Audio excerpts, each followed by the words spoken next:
Hi everybody, welcome back. Thank you for all your support. तो जैसा कि मैंने कहा था कि मैं एक नया वीडियो लेके आने वाली हूँ जिसमें हम मल्टी फेस्ड अप्रोचेस के बारे में और रिफॉर्म्स के बारे में बात करेंगे, जिससे हम इंडिया में वुमेन के अगेंस्ट हो रहे क्राइम्स को कम कर सकते हैं। So let's begin.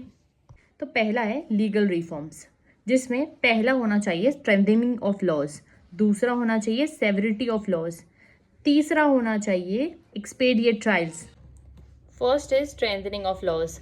Strengthening of laws का मतलब है ऐसे लॉज और ऐसे रिफॉर्म्स लेके आना जिसको इम्प्लीमेंट करना और अप्लाई करना बहुत ज़रूरी हो। दूसरा है increase punishment severity.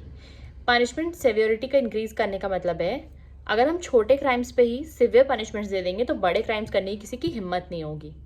Third is expediate trials. Expediate trials में क्या होता है, कई बार जो हीनस क्राइम्स होते हैं उनके जो केसेस हैं वो एक दिन में कंप्लीट किए जाते हैं और उसकी ट्रायल एक दिन में ही खत्म किए जाते हैं, उनके डिसीजन भी एक दिन में दे दिए जाते हैं।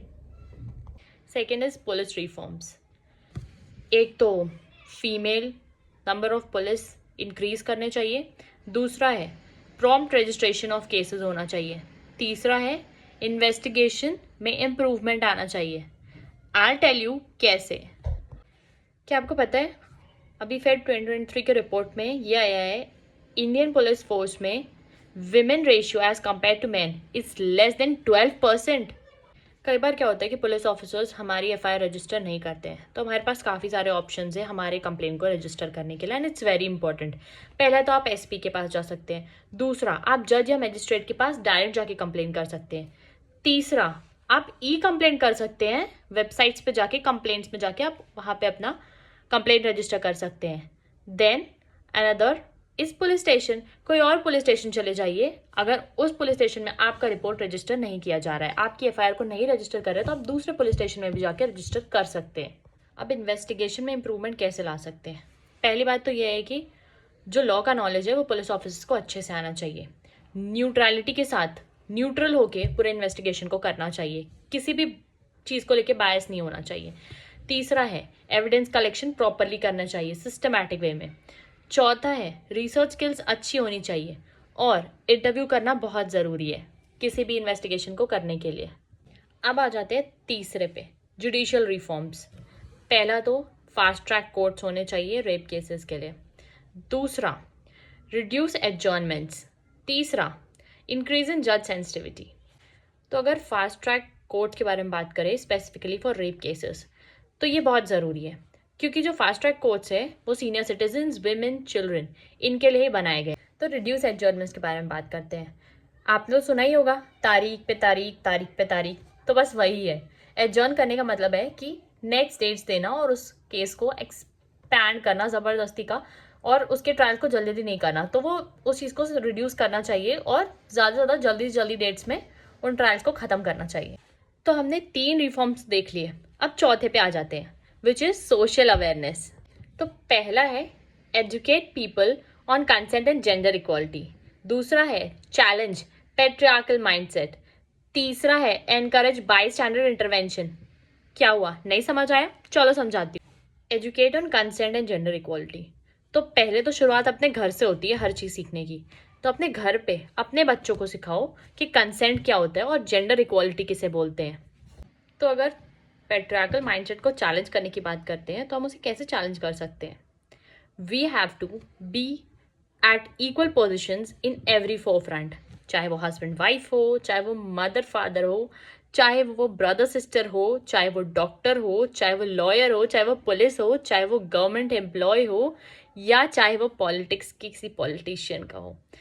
Everywhere women have to be equal with men to change this patriarchal mindset. तीसरा था encouraging bystander intervention। अब इसका क्या मतलब होगा? तो हम जब किसी क्राइम को होते हुए देखते हैं या हमको ऐसा लगता है कि यहाँ पे कुछ गलत होने वाला है, तो we just move from there, we go from there, we don't try to solve it. तो ये चीज़ चेंज करनी है।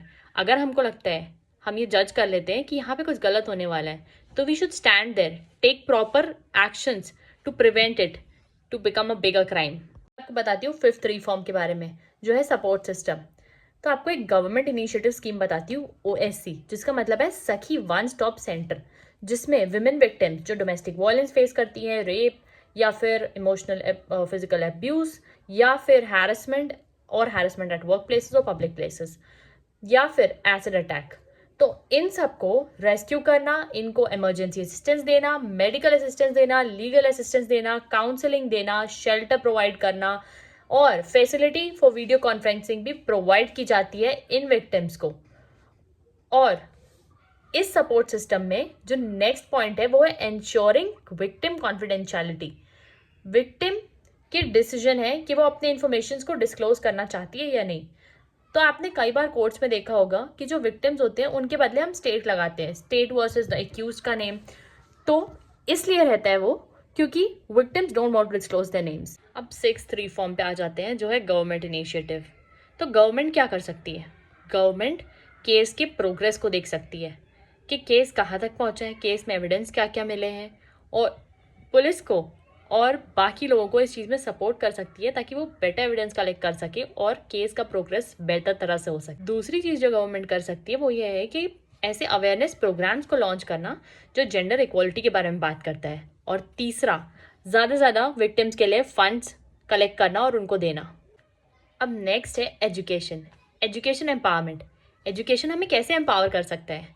तो पहला है, जो हमारा स्कूल है, जो हमारा सेकंड होम होता है, वहाँ पे जेंडर इक्वालिटी के बारे में और कंसेंट के बारे में एजुकेशन देना, not only in smaller classes but also in higher classes. Education empowerment दूसरा पॉइंट है एम्पावरिंग वुमेन और girls through development, like skill development, जैसे कि सेल्फ डिफेंस टेक्निक्स जिसमें कराटे, ताइक्वांडो, ये सारे टेक्निक सिखाए जा सकते हैं। और बेसिक टेक्निक सीखना कोई बहुत बड़ी बात नहीं है जो सेल्फ डिफेंस में यूज़ कर सकती है लड़कियां। Last is accountability. तो जो भी परपेट्रेटर्स अकाउंटेबल होते हैं, चाहे वो डोमेस्टिक वायलेंस में हो, चाहे वो हैरेसमेंट के लिए हो, चाहे वो एसिड अटैक्स के लिए हो, या एनीथिंग रिलेटेड टू रेप, तो उन लोगों को जल्द से जल्द अरेस्ट करना, उन पे जल्द से जल्द ट्रायल करना, उन्हें जल्द से जल्द पनिश करना, ये हमारी ड्यूटी होनी चाहिए। तो अब आप लोगों को एडिशनल मेजर्स के बारे में बता देती हूँ जो हम ले सकते हैं। तो पहला है, नेशनल सेक्स ऑफेंडर्स की रजिस्ट्री ऑलरेडी पहले से मेंशन होनी चाहिए। दूसरा है, क्राइसिस फॉर वुमेन सेंटर्स होने चाहिए जिसके अलग हेल्पलाइन नंबर्स होना चाहिए जो जेन्युइनली वुमेन के लिए काम करना चाहते हैं। तीसरा है, फॉरेंसिक लैब्स बेटर होने चाहिए जहाँ पे प्रॉपर तरह से फॉरेंसिक वर्क हो सके। चौथा है, gender sensitive media reporting. So that's all guys. कैसा लगा आपको मेरा video? Please mention it in the comments and don't forget to like, share and subscribe. Stay updated for further more informative videos.